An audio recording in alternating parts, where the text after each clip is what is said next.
Well, Cleveland Browns won a game that they usually lose, like last week. There's so many. I mean, I look at this game. I hate Patton because, I'm tired of hearing about his defense, and his defense sucks. Then he said something at halftime when he said we're by all means necessary offense. When he said, he goes, we'll do whatever it takes to score and, don't have to necessarily run the ball. So that gave me some hope. But his defense sucks, but they did step up at the end of the game to make some key critical stops. The referee that called the pass, or the personal foul on K1 Williams, is a fucking asshole! Fuck! Because that almost cost the Browns a game, and if it did, I was going to go the fuck off. What more can you say about Josh G. fucking McCown? Joshua G. fucking McCown is a straight up fucking beast, and I tell you what, he's like, it's like a resurgence of his career. I wish he was 23 years old right now, because we wouldn't be talking about Manziel this, Manziel that. And there are still people that want Manziel to start. Listen, I'm one of the people that say our team sucks, we might as well play him. However, now that McCown puts up points, I don't care. I want to play McCown. I mean, if McCown was putting up numbers and not points, I got tired of it. McCown puts up fucking points. He's not the reason we're losing. He's the reason we're winning. So, I mean, look, Manziel, the bottom line is Manziel should have actually studied, took the NFL game more serious last year, and maybe not done drugs, whatever the fuck he did. And you know what? He would have been starting this year. But he didn't. So now he has no one to blame but his fucking self. So, that's out of the way. I don't care about Manziel. I hate Patton. The bottom line is, I just hate Mike Patton. He's a fucking loser. I hate him. The players hate him. They don't even respect him. It's like they quit on him, and they won despite him. Because let's be honest about calling spade a spade. The Ravens are flat out horrible. They're horrible. These ain't your daddy's Ravens. They ain't your brother's Ravens. They ain't nothing. The Browns and Ravens, the only thing that separates them are the fucking quarterbacks. One's younger than a beast. The other one's older than a beast. Both our defenses suck. It is what it is.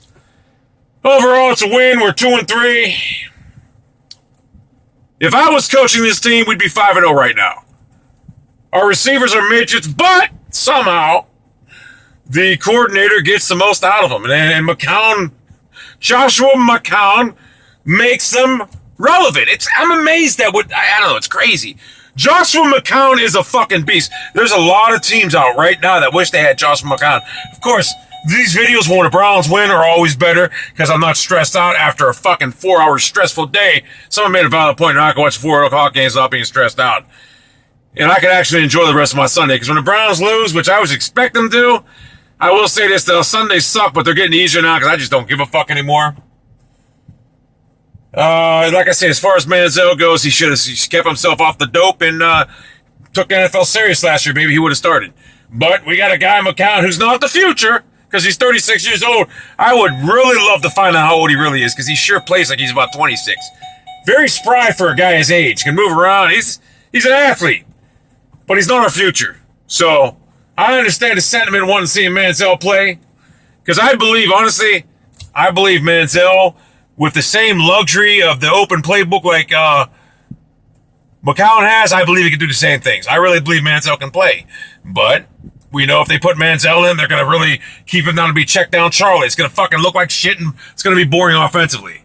I know people are going to say he had 2 bombs. Listen, I want the whole playbook open up for Manziel. I just don't want him going in with that playbook that was around Tennessee. That was boring.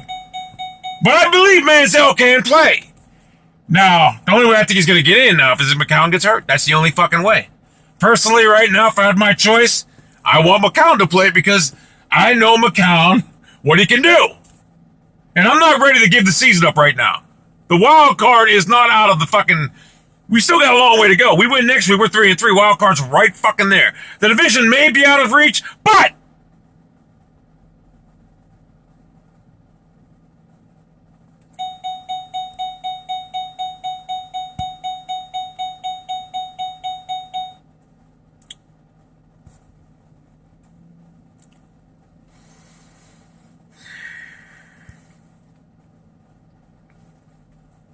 we still got 2 games against Cincinnati.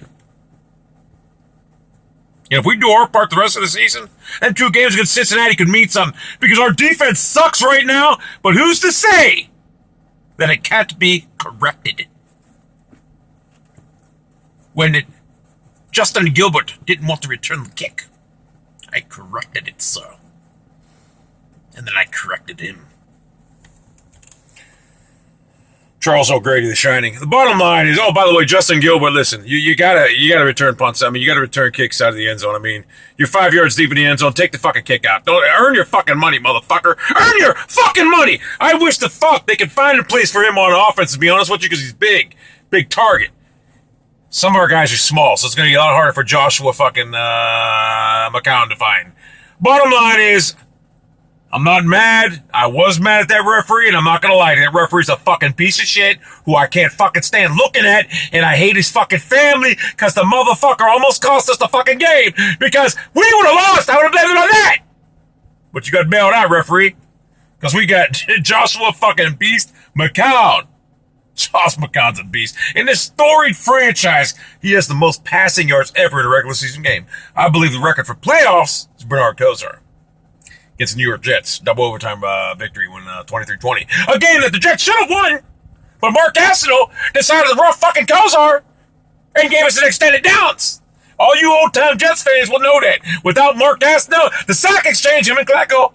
But Gastineau cost you motherfuckers a trip to the AFC title game. Y'all were up 20-10 at that time with like 5 minutes left in Cleveland. Fucking, I'm demented. I am. But anyway, Browns win. Fat-faced Pettin keeps his job one more year, one more game. If we can get that honestly, when the season started, I remember tweeting Andre Knott, and he was like, "But how are we going to score? He said something about how are we going to score points? Because people were wondering about our offense, and he goes, "But who's going to score for us?" I go, "Everybody. Someone's going to score. I mean, if you have an NFL quarterback, he's going to find people open. And guess what? The offense ain't our problem this year. Our offense is prolific. I mean, in the early part of the game, we were kicking field goals, but when it comes down to it and we need to score, it's prolific. It really is. Now, the defense is our fucking weak spot. I never thought the defense. If we had a defense we had last year when it was aggressive and it was good, honestly, if I'm Haslam, I tell Patton, fire fucking O'Neal. You take over the defense, you're firing. Call me in the office and look. Say, here's me. I'm fucking Jimmy Haslam and Patton. You guys are Patton. All right? Patton, sit down. You're going to fire O'Neal, or your fat face is going to be fired, and I will see that you never have another job in the National Football League again, even as a coordinator. Do you understand me? So what are you going to do? You're going to fire O'Neal, and you're going to take over responsibilities and culpability of the play calling. Case closed. Jimmy Haslam, that's all you need to do. So anyway, game's over. Oh, wait a second. I should have been listening this whole time. Is their opinion of you and your opinion. James over Browns win. Have the